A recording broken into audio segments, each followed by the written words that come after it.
All right, the next email. Immigration blackmailing. Salam Junaid bhai, I came to Australia. I come to Australia last year. Came hota hai bhai. For masters in computer science in Sydney. My family gave up everything for me to come here. Father sold my ancestral property and mother gave my jewelry set so we could arrange the money. Everyone in home was saying I will raise my entire family and finally we will have someone settled abroad. But when I come here, things became very difficult. The fees for computer science was too expensive and the subject also very very hard. Every week assignments, coding labs and tutorials and deadlines I was not able to manage. Then I saw welding had more scope for PR in Australia and the course was cheaper also. My cousin is already settled here since 10 years ago in car rental and dealership business, so once I get the PR I can join him in car rental, partner for business and be stable. That's why I changed my course to welding for easy PR because it made more sense. Now the problem is that agent back in Karachi, he keeps calling me on WhatsApp and saying that because I changed my course, his commission from university is cut and now I have to pay him $5,000 or he will complain to immigration and cancel my visa. I'm already driving Uber here every day, sometimes 12 to 14 hours just to survive. My legs pain, my eyes burn, and I come back home exhausted and eat simple dal roti so I can save money. I also send a little back home so my parents feel I'm doing fine, but this agent is threatening me and I cannot sleep properly. Every time my phone rings, I feel scared. Maybe now my whole life is over.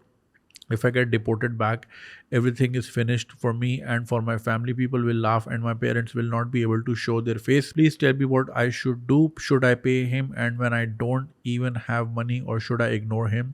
But what if he really has power to cancel my visa? I'm in a big stress. I don't know who to ask except you. So ये एक भाई हैं, immigration blackmailing face कर रहे हैं, Australia गए, coding वगैरह समझ नहीं आई, फिर देखा कि जी वेल्डिंग से जल्दी मिल जाता है, मगर असल में करना है कज़न के साथ कार रेंटल पे काम। अंग्रेज़ी भी आपकी बहुत बेसिक लेवल है और देखिए इसमें रेड फ्लैग्स की अगर मैं बात करूँ ना, तो आपने एक मुल्क को बोला कि जी मैं ये पढ़ने आ रहा हूँ, फिर वहाँ जाके आपने चेंज कर लिया, ठीक है, चेंज ऑफ हार्ट्स हो सकता है if for the right reasons. आपने आईटी की सीट घेरी, फिर आप वेल्डर की सीट घेर रहे हो, करना है आपने दोनों नहीं है, आपने जाना है रेंटल वाले काम में। तो इस तरह ना इन हरकतों की वजह से जो है जो इतना क्रिएट होता है मसला है दूसरों के लिए, वो इसलिए होता है। अब आपका एजेंट ठीक कर रहा है नहीं कर रहा, मुझे इस चीज़ का अंदाज़ा नहीं है। ये ज़रूर पता है कि उनका ज़ाहिर यूनिवर्सिटी के साथ कमीशन होता है। अब वो ज़ाहिर अपने कमीशन के लिए किसी भी हद तक जाएगा। आई डोंट नो, उसको पे करना भी लीगल है इलीगल है। ऑफ कोर्स आप वो चीज़ तो नहीं कर रहे जो कि आपकी रिक्वायरमेंट है। सॉरी यार, शोर बहुत है। तो कर रहे हैं आप, कोडिंग भी नहीं कर रहे, आईटी भी नहीं कर रहे, वेल्डिंग भी नहीं कर रहे, 12 घंटे ऊबर चला रहे हो, ठीक है। आपका फटीक टेस्ट हो गया ना अगर किसी दिन रास्ते में खड़े होके, तो वो बिकॉज अब अरे यार बहुत शोर है। सो इतने जो एक्सीडेंट्स हो रहे हैं जो हम देखते हैं इमिग्रेंट ड्राइवर्स के, ख़ासतौर पे ट्रक्स के, अमेरिका में बहुत हो रहे हैं। एक तो हांडी पका रहा था सरदार जी, ट्रक भी चला रहा है, हांडी भी बना रहा है साथ साथ। तो ओवर फटीक ज़ाहिर है। अब आप किसी और मकसद से गए हो, दिखाया आपने मकसद है कि मैं पढ़ने आ रहा हूँ, लेकिन आपका मकसद प्योरली इकोनॉमिकल था, विच इज़ फाइन। यहाँ पे 99% लोगों का मकसद यही होता है, पैसा कमाना है, ठीक है। तो उसमें अब आप ओवर टायरिंग काम कर रहे हो, अगर खुदा ना खास्ता एक्सीडेंट हुआ और यही फटीक की वजह से मासूम लोगों की जान जाती है। एंड वो जो ट्रक एक्सीडेंट्स हुए हैं 2 काफ़ी मेजर यूएस में, उसके बाद यही सेंटिमेंट जाग रहा है कि ये इल ट्रेंड ड्राइवर्स जो हैं ये इतनी बड़ी बड़े ट्रक कैसे चला रहे हैं वगैरह वगैरह। खैर, इट्स थिंग्स लाइक दीज। भाई मैं आपका बिल्कुल समझता हूँ आप क्यों गए हैं, मगर इन्हीं चीज़ों की वजह से जो है ना दूसरों के वीज़े फंसते हैं, क्योंकि जब वो देखते हैं डेटा। अब देखिए मैं आपको डेटा की मिसाल देता हूँ। यूएई में तो खैर पाकिस्तानियों के वीज़े लग ही नहीं रहे, लेकिन यूएई ने एक लिस्ट भी जारी की हुई है, आई एम नॉट श्योर वो ऑफिशियल है कि नहीं। It's a list of cities कि इनको तो 100% देना ही नहीं वीज़ा, ठीक है। वो क्यों? क्योंकि जितने लोगों ने वहाँ स्कैम किए हैं, भाई वहाँ सारा एआई चलता है, डाला सिस्टम में, देखा भाई एक्सेल का वो क्या होता है फॉर्मूला मारा, भाई ये शहर से मैक्सिमम लोगों ने स्कैम किए हैं। तो उन्होंने देख लिया यार इस शहर की डायनामिक, हालांकि देखें हर किस्म के लोग हर शहर में हो सकते हैं, लेकिन अगर एक जगह से कुछ ज़्यादा ही आ रहे हैं, डेटा भी तो सच बोलता है ना, डेटा झूठ तो नहीं बोलता, कि अगर ये इतना प्रॉब्लमेटिक शहर है, विच मीन्स कि वहाँ की सोशल डायनामिक्स इतनी वीक होंगी या क्रिमिनली प्रोन होंगी कि वहाँ लोग धोखा देते हुए सोचते ही नहीं है। सो हम इस शहर को ही ब्लॉक करते हैं। अब उसमें अच्छे लोग भी होंगे जो अब ज़िंदगी भर या कई अरसे तक दुबई नहीं जा सकते, जस्ट बिकॉज कि उनके शहर में लोगों ने ये हरकतें की हैं। सिमिलरली अगर ऑस्ट्रेलियन इमिग्रेशन डेटा निकाल के बैठे कि यार पाकिस्तान से कितने परसेंट लोग क्या बोल के आते हैं और यहाँ आके कोर्स चेंज कर लेते हैं या फलाना ढिमकाना या फिर 12 घंटे ऊबर चलाते हैं, और जब वो डेटा निकलेगा 60-70%, ठीक है, तो फिर उसके बाद क्या होगा, वो अपनी पॉलिसीज़ मज़ीद स्ट्रिक्ट कर लेंगे। दुबई का वीज़ा भाई सुबह लगाओ शाम में फ़्लाइट मिल जाती थी, आज वो लग्जरी हो गया। इसी तरह ऑस्ट्रेलिया जो लोग गए हैं लेट से 10 साल पहले, इतनी मुश्किल में नहीं जितनी मुश्किल आज है, तो आने वाले 10 साल में मज़ीद मुश्किल हो जाएगा। क्यों होगा? बिकॉज ऑफ द डेटा ये दिखाएगा कि भाई बंदा आता है कोडिंग पढ़ने, यहाँ के वेल्डर बन जाता है और फिर वेल्डिंग भी नहीं करता, फिर जाके रेंटल संभालता है। तो उनको तो चाहिए था कोई और चीज़ का काम बंदा वगैरह वगैरह। खैर, दूसरी बात ये कि भाई देखिए वो सेल्स वाला है, आपका जो एजेंट है ना वो एक सेल्समैन है। सेल्समैन काम ही कमीशन पे करता है, और जब उसका कमीशन मारा जाएगा तो वो लड़ाई तो करेगा और वो धमकी भी देगा। नॉट जस्टिफाइंग, अगेन मैं लीगल इलीगल की चीज़ में जा ही नहीं रहा। अगर तो यूनिवर्सिटी से उसका कमीशन एक फिक्स्ड है तो that's pretty much legal and that's pretty much on paper. ठीक है कि भाई मैं आपको यहाँ से इतने स्टूडेंट्स भेजूंगा, फी स्टूडेंट मेरा ये होगा, इट्स एन अग्रीमेंट। ठीक है, तो जहाँ उसका वो मारा जाएगा तो वो ही इज़ नॉट गोना, क्योंकि फिर अगर उसने इस तरह लेट गो करना शुरू कर दिया तो वो तो ज़ीरो पे आ जाएगा, उसका सर्वाइवल का क्या होगा? तो वो ही विल गो, उसकी ब्रेड एंड बटर है यार ये, तो वो कैसे गुजारा करेगा? तो again I am not endorsing the idea कि मतलब वो ब्लैकमेल कर रहा है तो सही कर रहा है या वो डरा है। वो आपको ज़ाहिर है squaring, he squaring you because उसको अपना पैसा निकलवाना है, तो उसके लिए वो किसी भी हद तक जा सकता है। नॉट जस्टिफाइंग हिज एक्ट्स, लेकिन ये कि आपने उसकी पेट पे लात मारी है तो फिर वो भी चुप करके तो नहीं बैठेगा, फिर वो बोलेगा मैं भी लात मारूंगा। तो भाई मैं इसीलिए कहता हूँ यार लोग जाके सोचते हैं कि करना क्या है।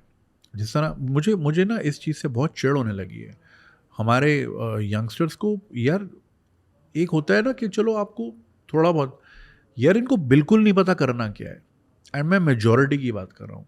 बस किसी तरह पहुँच जाए फिर देख लेंगे। यार दुनिया इस तरह नहीं चलती। दुनिया अल्लाह तवक्कल सट्टे पे या चांस पे ऐसे नहीं चलती भाई। दुनिया चलती है A to B, B to C, C to D। एक प्रॉपर प्लान होता है। हमारे यहाँ ज़्यादातर जो मैं देखता हूँ ट्रेंड है, जो लोग मिलते भी हैं या जो बाहर जाओ तो वहाँ भी मिलते हैं, कहते बस मेरा मकसद आना था मैं आ गया, या फिर ये कि मैं बस मैं पहुँच जाऊँ फिर देखूँगा। तो फिर यही होता है। आपने कभी यहाँ बैठ के कोडिंग की थी? क्या यार मुझे आती भी है कि नहीं आती, क्या मेरा इंटरेस्ट भी है कि नहीं, बस आपका मकसद है बस मैं निकल जाऊँ, फिर देखी जाएगी। अब आपकी देखी जाएगी के चक्कर में उसका कमीशन भी जा रहा है। आने वाली सालों में जो बच्चों के वीज़ा मज़ीद मुश्किल या शायद नामुमकिन हो जाए, you have zero consideration for that. वही ना, अपनी बोटी के लिए दूसरे का बकरा काट रहे हैं, तो कंसिडरेशन किसी के लिए नहीं है। इंडिविजुअलिटी पे ज़्यादा फोकस है, बस मेरा काम सीधा हो जाए, बाकी जाए भाड़ में। भाई पहले कराची में ही बैठ के या इस्लामाबाद में, लाहौर में बैठ के ही देख लो कि क्या मुझे कोडिंग आती भी है। मैं वहाँ जाके फंस तो नहीं जाऊँगा। 1-2 क्लासें ही ले लो, मॉक क्लासें ले लो, किसी कोचिंग सेंटर चले जाओ, तो वहाँ जाके अब मैं सोचूंगा। ऐसे ही हमारे भी एक जानने वाले हैं, पता नहीं है फ्यूचर कहाँ है, मगर वो रोज़ उठ के उनको एक आइडिया आता है कि आज मैं सोच रहा हूँ मैं ये करूँ। ख्याली पुलाव, शेख चिल्ली, रोज़ उठ के ये प्लान होता है कि आज से मैं ई-कॉमर्स करूँगा, आज से मैं ये करूँगा, आज से मैं वो करूँगा। होता कुछ भी नहीं है, कोई प्लानिंग ही नहीं है, फीलिंग पे चल रहे हैं। देखो feeling, facts don't care about your feelings. You can feel whatever you want to feel, मगर फैक्ट वही होगा कि जिस पे एक्शन होगा। फैक्ट में एफ निकालो तो एक्ट बचता है, एक्ट होगा तो फैक्ट होगा। भाई क्या लाइन बोली है, इसका कोड बना दे भाई। तो ये कि बस मैं पहुंच जाऊं और फिर देखूंगा, यार दुनिया इस तरह नहीं चलती। और दुनिया ना ये चक्करबाजी या मैं बस सिस्टम को बीट कर लूँगा, मैं यहाँ से फलाना कर लूँगा, चालाकी, डेढ़ होशियारी या एल से आगे भागना, जैसे कराची में बोलते हैं। ठीक है, आप जितना तेज़ भागो you can't out run your पीनस, right. तो इससे आगे भागना, ये फजूल की जो है ना, ये इसको इधर ही छोड़ के जाया करें। मैं भाइयों वाला मशवरा दे रहा हूँ जो आने वाले दिनों में जाना चाह रहे हैं, आने वाले सालों में जाना चाह रहे हैं, ये डेढ़ होशियारी इधर ही रख के जाइएगा। वो नहीं है, इतना बड़ा मुल्क बना के बैठे हैं कि इतना अच्छा मुल्क बना के बैठे हैं कि आप मर रहे हो वहाँ जाने के लिए, तो किसी वजह से वो वहाँ तक पहुँचे। उनको ये सब नुक्स एंड क्रैनी उनको समझ आती हैं चीज़ें। कभी कभी इमिग्रेशन के मारे वो यार देखो न्यूयॉर्क में सबको पता है कहाँ कहाँ इलीगल इमिग्रेंट है, बट उनको वर्क फोर्स भी चाहिए, हर जगह का यही मसला है। लेकिन ये कि भाई ये डेढ़ोचारी कि मैं वहाँ जाके देखूंगा और समझूंगा कि क्या करना है।